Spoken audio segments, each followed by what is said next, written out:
Today, I'm going to share 5 awesome tips that will get you sharp, amazing photos when it comes to real estate photography or architectural photography. I've been doing it for 11 years, and these are the techniques that I've been using, and people still hire me. So I must be doing something right.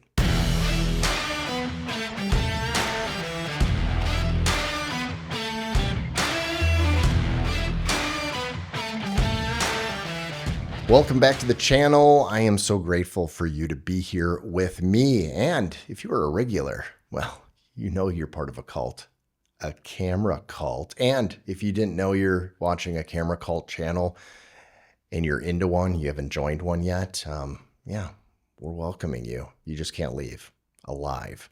You're going to be here forever. So again, today I'm going to share 5 tips on how to shoot sharp, amazing real estate photography and architectural photography. And also stick around to the end because there's going to be a bonus tip that I've been using. And I would imagine most people would know this, but I don't think they do, in getting an amazing level photo every single time and not trying to always get those lines perfectly. Now let's start out with number 1, which is going to be probably the most obvious thing, and that is a tripod.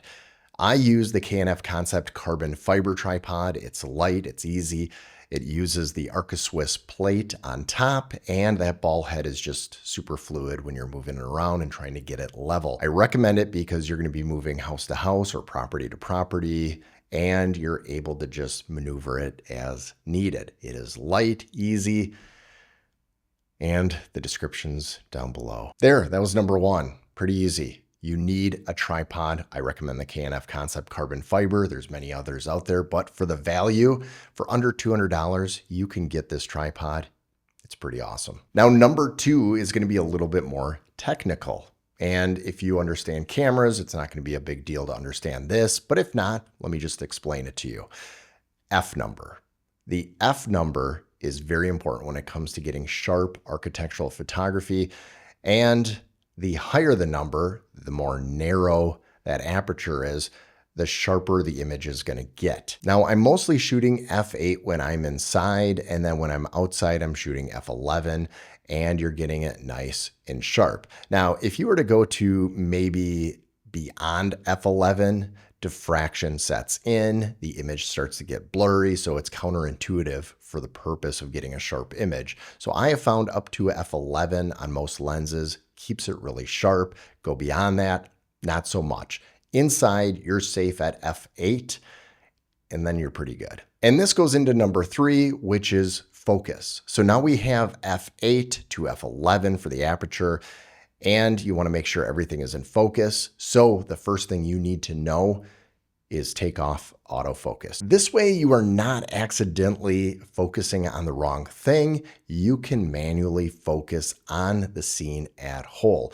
And the wider you are with your lens, well, the chances of having everything in focus is a lot better, especially at f8 to a f11. You set it just close to infinity or just before infinity, and everything beyond is going to be super sharp. When you start zooming in more beyond that ultra wide and you're coming into, say, a 20 millimeter on a full frame, then you're going to want to make sure that your focus is correct. And that is where you're going to actually hit that magnifying glass on your camera and zoom in a little bit more and do that follow focus. Now, there's also focus assist tools on most cameras, and you can tell where that is.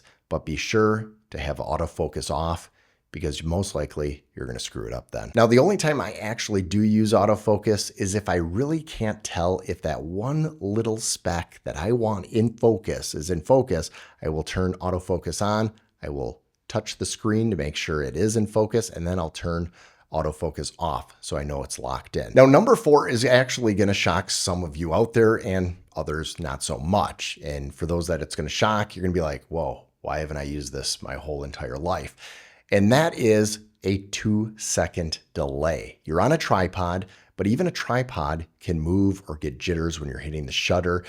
And that is why a 2-second delay gives you enough time to hit the shutter and get those little microfiber movements out of the way. Now, even with the 2-second delay, you might actually still get a little micro jitter when you touch that shutter. And if you have a Canon camera, Well, you actually have a touchscreen shutter release. And so with the 2-second delay and the touchscreen shutter release, you are actually eliminating pretty much any risk of having any micro jitters in your image at all. So before I go on to number 5, here's a quick recap of the first 4, just so you're with me. We have the tripod, we have f8 to f11, we have focus assist, manual assist, 2-second delay, and you're using touchscreen for the shutter release, so eliminating all of that. Now, number 5 isn't as important as some people may think, but it can be pretty important, and that is the quality of the lens. Now, in the Canon lineup, the best of the best is the L series lens, the luxury lenses, the best glass, the sharpest contrast. They look amazing. You get what you pay for when it comes to that. Now, if you're stopping down to f8 or f11, well, you're going to get pretty sharp images. But the L series lenses, the contrast is amazing. The image quality, the colors, you get what you pay for. So if you've done the first 4 right and you can't quite pay the money for number 5 to make that complete, it's okay. But down the line, when you can afford those kind of lenses, I do recommend L series lenses such as the 14 to 35 or the 15 to 35. They're very sharp. I own both of them. And on the budget end of things, I would go with the 14 to 35. The f4 is great, and if you're stopping down to f8 to f11, then who needs 2.8? The 2.8 can be good on APS-C, or if you're going to do video walkthroughs and you need more light. But that being said, I still shoot at f4 in video walkthroughs as well. Now here's the bonus.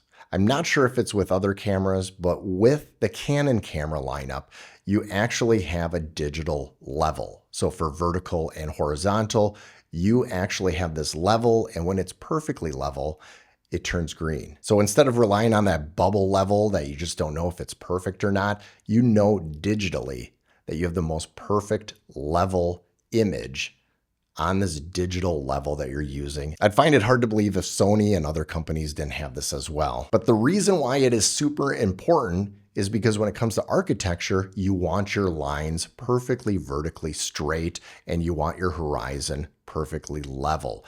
And with a digital level like this built into your camera, you're going to get that. So with the first 5 tips that I gave you, at least the 4, if you can't afford the 5th, and that 6th little bonus, your images are going to be super sharp and level when it comes to architecture and real estate. If this video gave you any kind of value, whether it was entertaining or helpful for future photography endeavors that you're going to be doing in the future, well, hit that thumbs up. Makes me feel good.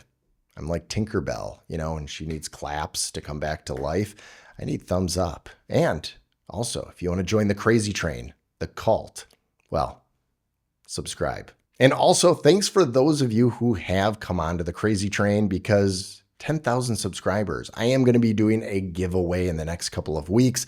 And no, it's not going to be like something I made and it's from my heart. It's going to be a $400 value that I'm going to be giving away to one of you lucky subscribers. But it is a little gratitude that I want to give back to the community. And I want to thank you guys for everything you've done. And I appreciate all of you. Hey, if you missed any of those videos, I'm sure you're going to like them. I've been holding in a fart this whole time, so I'm going to take off, but you go check those out.